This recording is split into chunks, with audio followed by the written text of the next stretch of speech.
Have you ever trusted someone so deeply you'd bet your entire future on their word, only to discover years later that you were never part of their plan?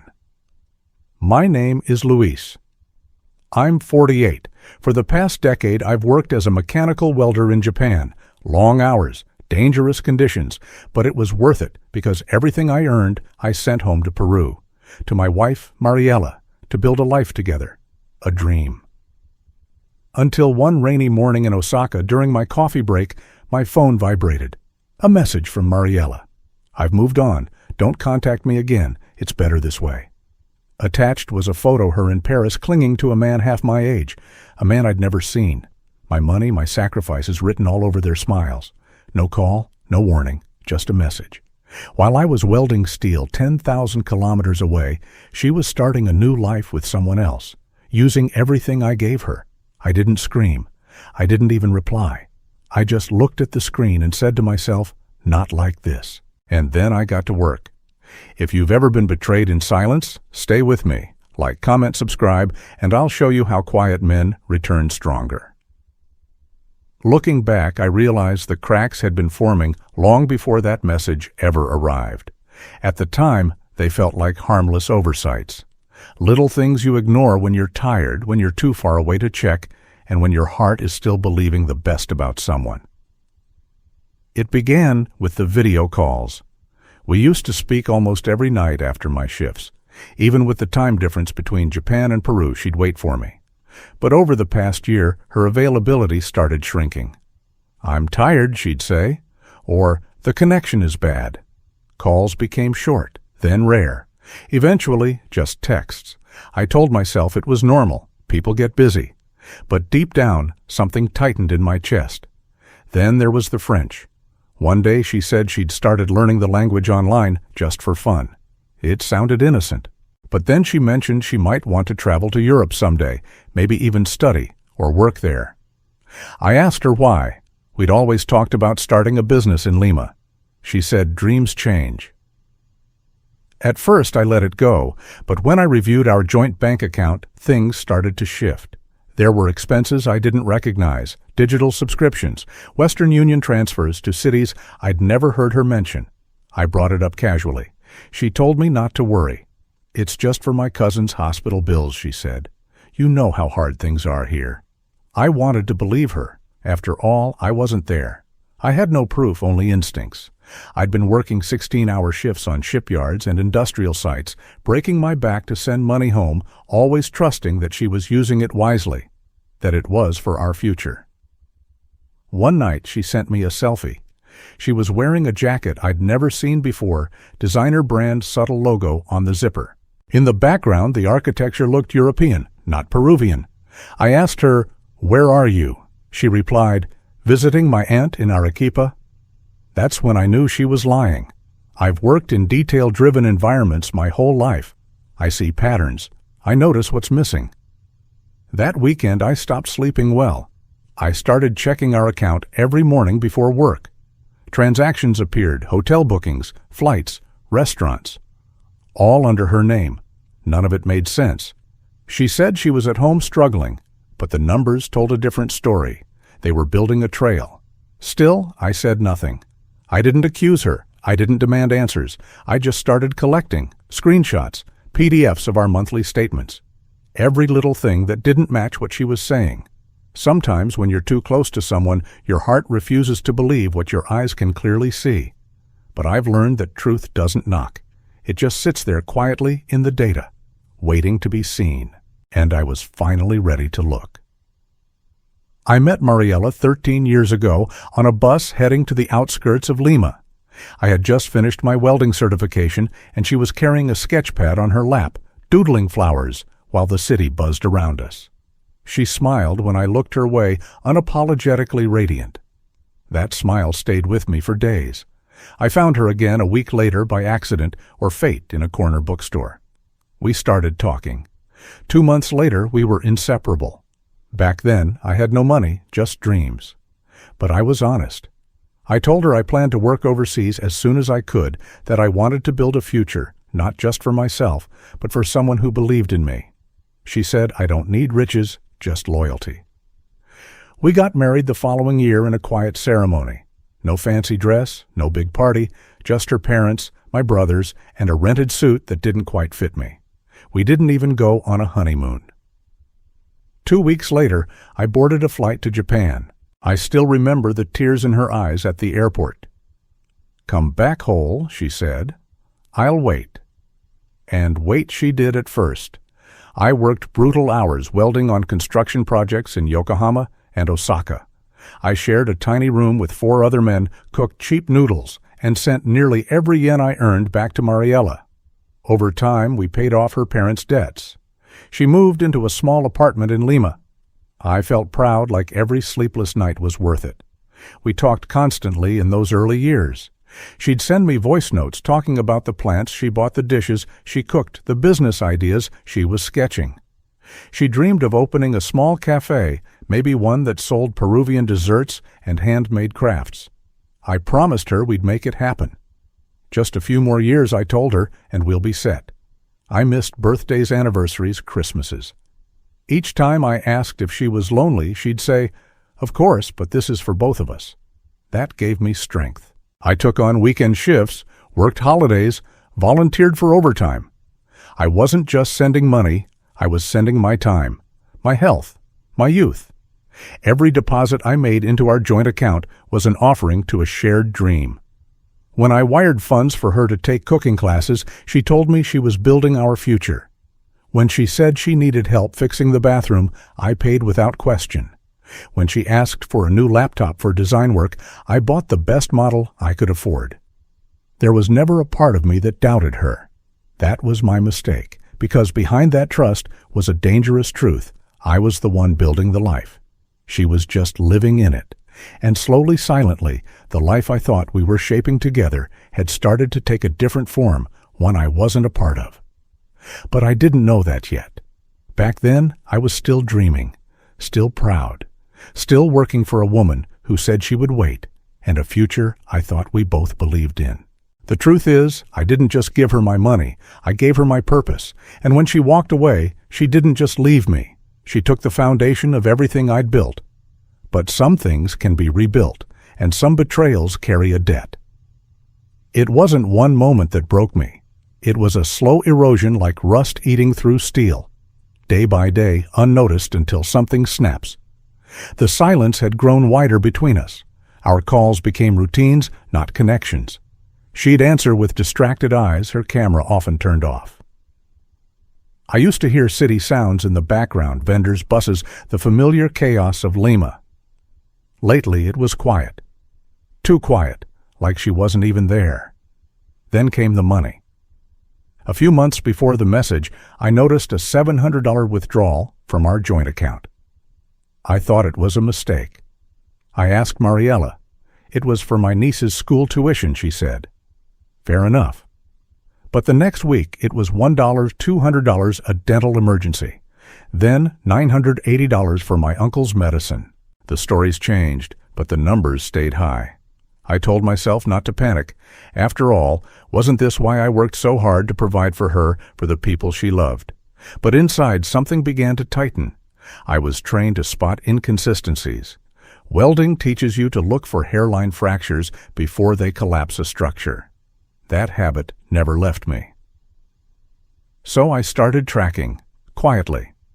I downloaded 3 months of bank statements and printed them after hours at my job site in Osaka.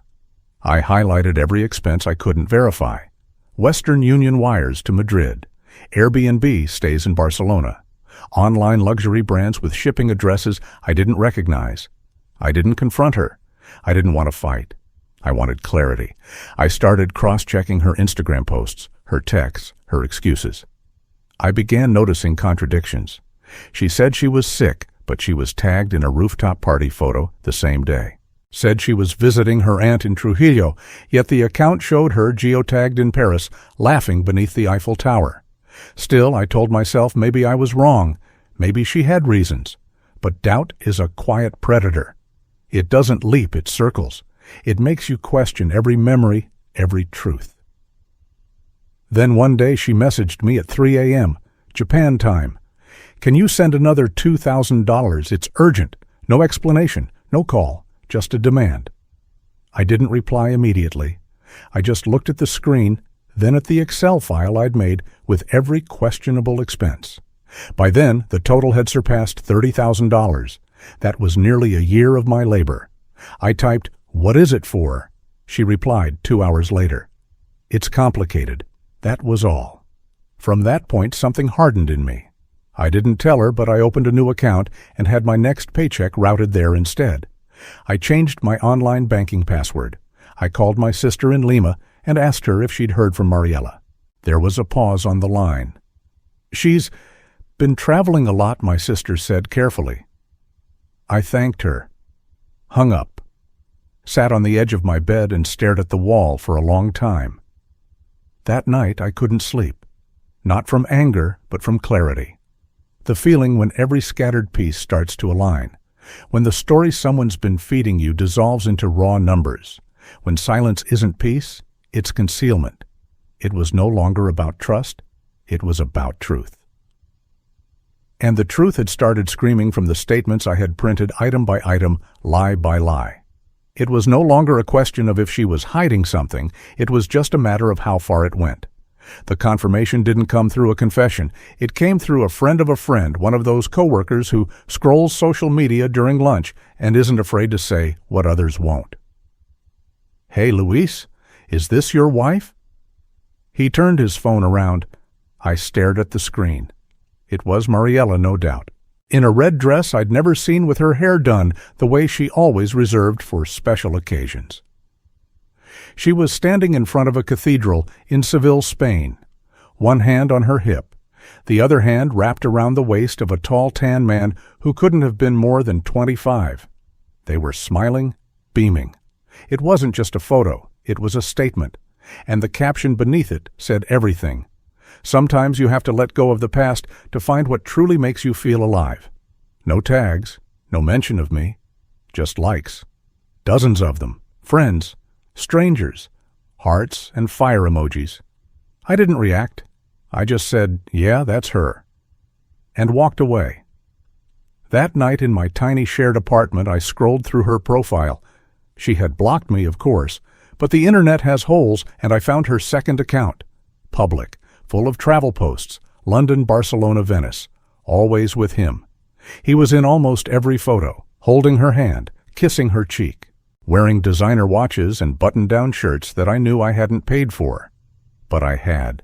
Every flight they took was booked with money I'd earned under grinding heat in Japanese factories. Every dinner on the Seine, every weekend trip to the coast, funded by my double shifts. While I was melting steel, she was melting into another man's arms. And then came the photo that turned anger into something colder. A selfie of the two of them in a hotel suite. Modern, expensive. In the background, her luggage was stacked near the window, my initials still visible on the suitcase I'd given her for our anniversary.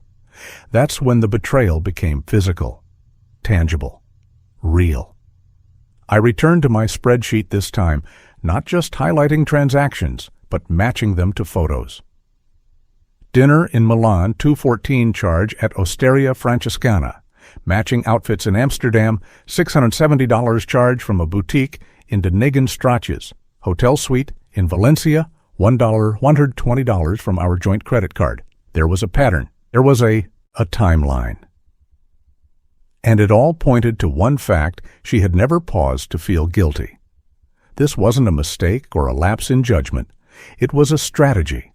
A life she'd started building with someone else while I was still clinging to the idea of us. That night, I didn't cry. I didn't scream. I didn't even message her. I just stared at the screen and let the last illusion fall apart. Love had blinded me.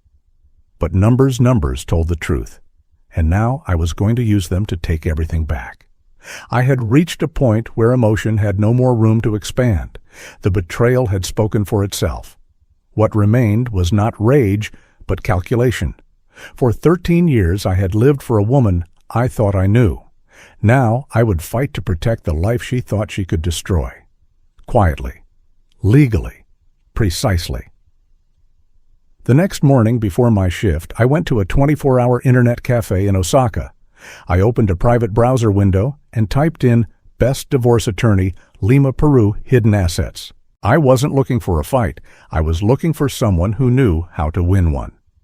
By the end of the day, I had a Zoom consultation booked with a lawyer named Andrea Nunez, a no-nonsense attorney who specialized in complex divorces involving international finances.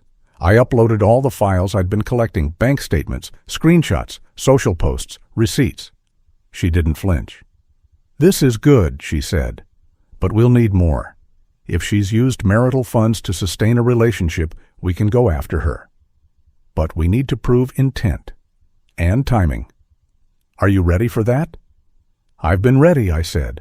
"I just didn't know it until now." Step 1. Secure the assets. I went to the Japanese bank where my paycheck was deposited.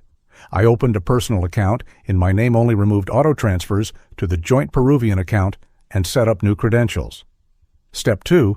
Freeze her access. Andrea advised me to request temporary legal restrictions on any joint property back in Peru. Mariela didn't yet know I had a lawyer, and that was our advantage. Step 3. Surveillance. Andrea introduced me to a private investigator based in Madrid with Peruvian roots, a man named Santiago Vargas. He had worked with international banks before, and more importantly, he had a network. 2 weeks later, Santiago sent me his first report. Mariela had attempted to purchase a small apartment in Valencia under her name. She had created a separate bank account in Spain into which she'd been transferring money from our joint account. The man she was with, no job, no assets, no visa, nothing but charm and a history of taking advantage of older women for financial gain. Santiago's final note was blunt. "Your wife didn't fall in love. She got conned, and now she's using your life savings to keep the illusion alive." For the first time in months, I smiled, not from satisfaction, but from clarity. The truth was sharper than any heartbreak. Meanwhile, I kept playing the role of the distant husband. I answered her few texts with neutral replies. I didn't let on that I knew. She thought I was still in the dark. That gave me time.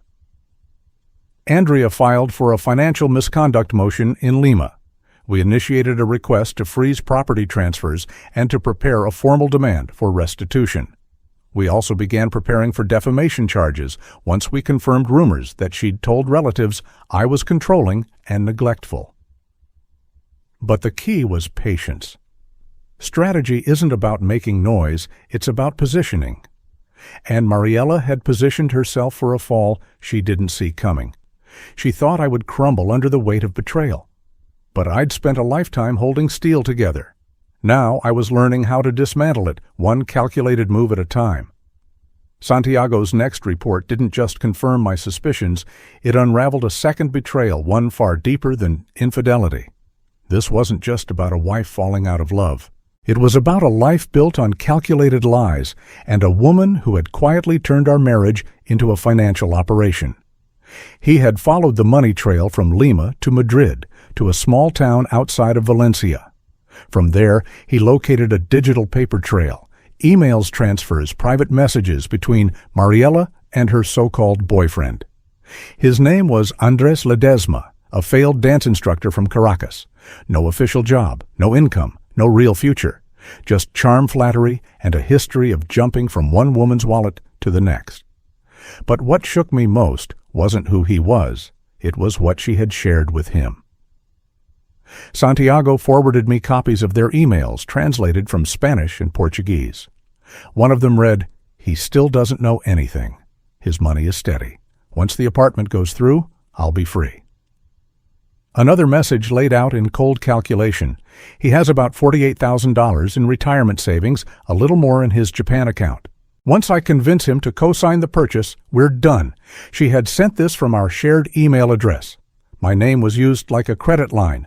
My labor, my discipline, my silence all repackaged as currency for a man who had never lifted a hand to earn it. Then came the worst one. A message where Andres had clearly started to question the plan. "What if he finds out? Is it worth all this?" Mariela had replied. He's boring, but he's useful. We just have to keep him believing until I get the property. That line stayed with me. Not the insult, not the plan, but the fact that I had become in her mind a tool, not a partner, not a husband, just a utility, a walking paycheck in a welding mask, and yet the deception didn't stop with me. Santiago's report also revealed something else she had lied to our families. In Lima, she had told my sister that I had become cold, emotionally abusive, and unstable, that I drank too much, that I stopped sending money and had threatened to leave her stranded.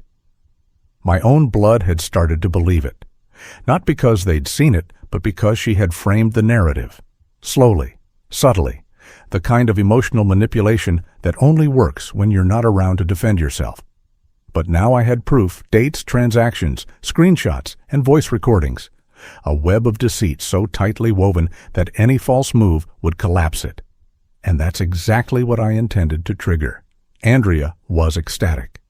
With this, she said, we can not only build a case for financial fraud and misconduct, we can also file for defamation with damages. She didn't just steal your money. She assassinated your character. It was no longer a divorce. It was a war for dignity, for truth, for everything I had built. Mariela hadn't just broken my trust. She had tried to rewrite the story of who I was, but this time I was holding the pen. Once the evidence was secured, we didn't wait. Andrea filed the case in Lima's family court system, claiming financial misconduct, fraudulent asset manipulation, and reputational damage. At the same time, we submitted a motion to freeze all joint accounts, block Mariela from selling or transferring property, and bar her from accessing any of my retirement funds until the court reviewed the documentation. She had no idea it was coming. The order went through within 72 hours. By the time Mariela tried to log into our shared account, likely to fund another one of their European getaways, she found herself locked out.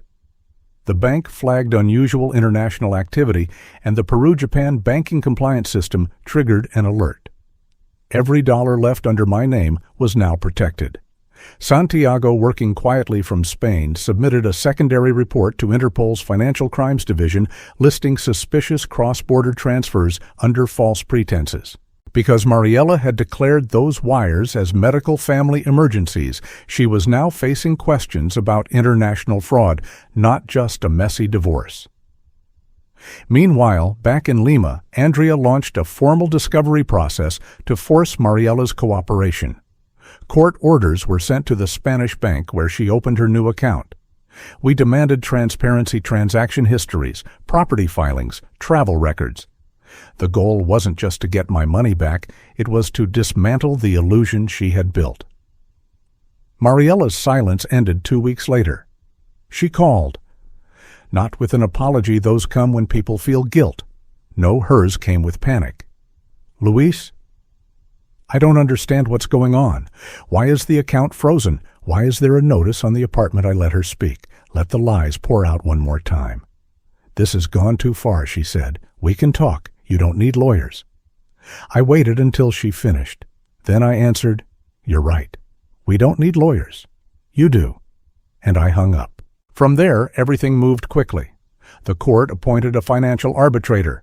Andrea filed an injunction to recover misappropriated marital funds.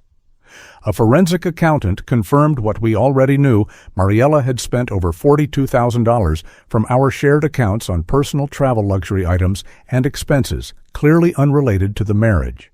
The court didn't like that. Judges don't appreciate spouses trying to build a new life with someone else while draining the joint bank account. Even less when they commit perjury in the process. Then came the kicker. Andrea filed for exclusive ownership of the remaining marital assets on the grounds of desertion, adultery, and fraud. We had not only proven that Mariela left the marriage emotionally and physically, but also that she did so with intent to deceive and profit.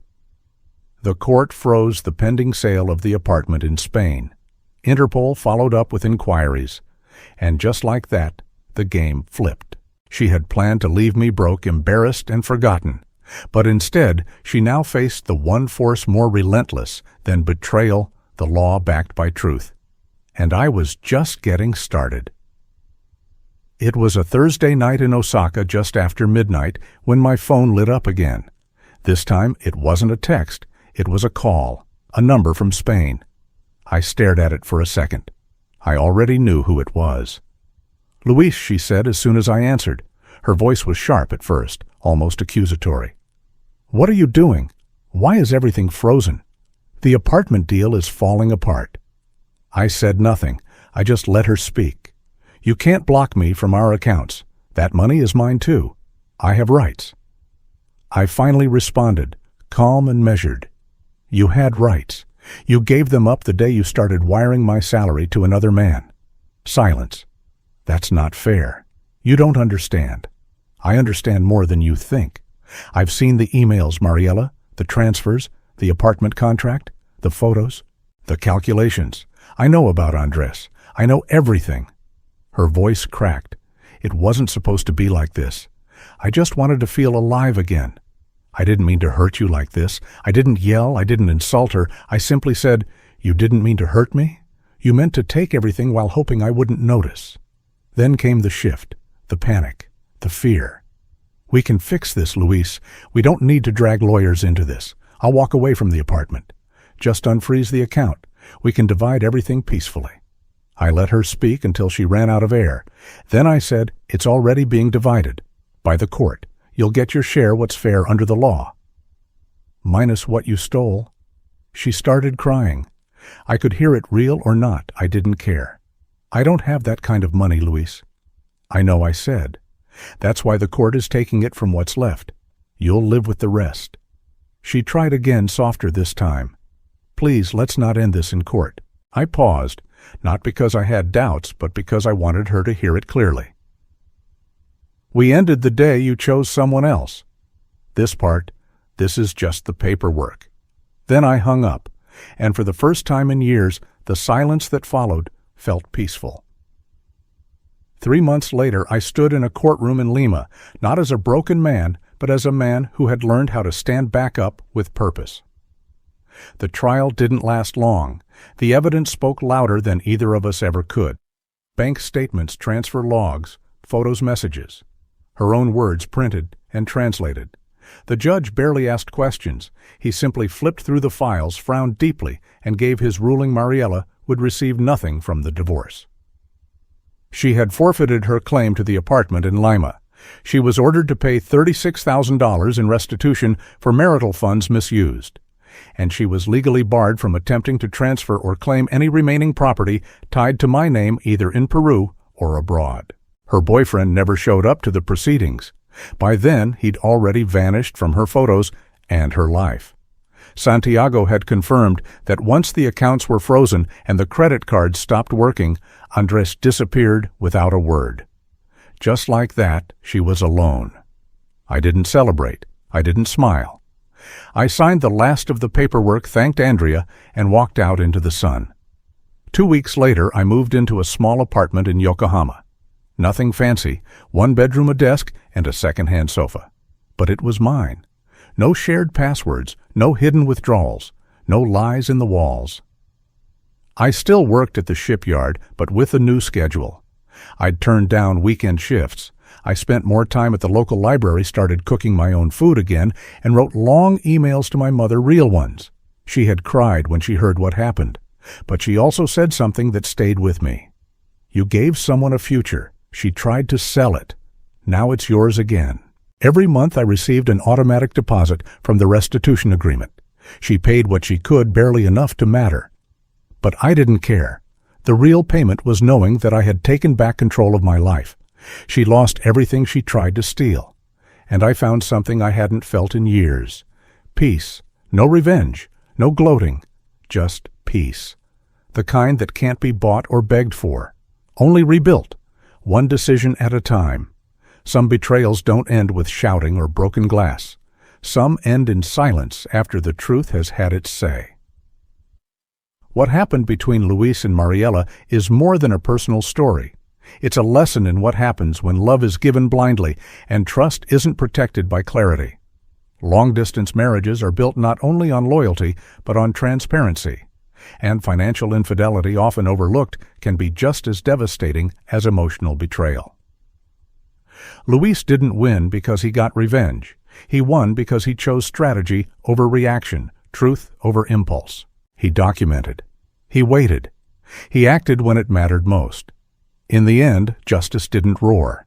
It whispered through court papers, quiet bank transfers, and a man walking out of a courtroom with his dignity intact. And sometimes that's the only closure we need. If you've ever felt used, discarded, or underestimated, remember your silence isn't weakness. It can be your greatest weapon when backed by truth. Tell us below. I kept the receipts too. If this story hit home, share it with someone who needs to hear it, and subscribe for more stories that don't just entertain, but restore a sense of justice.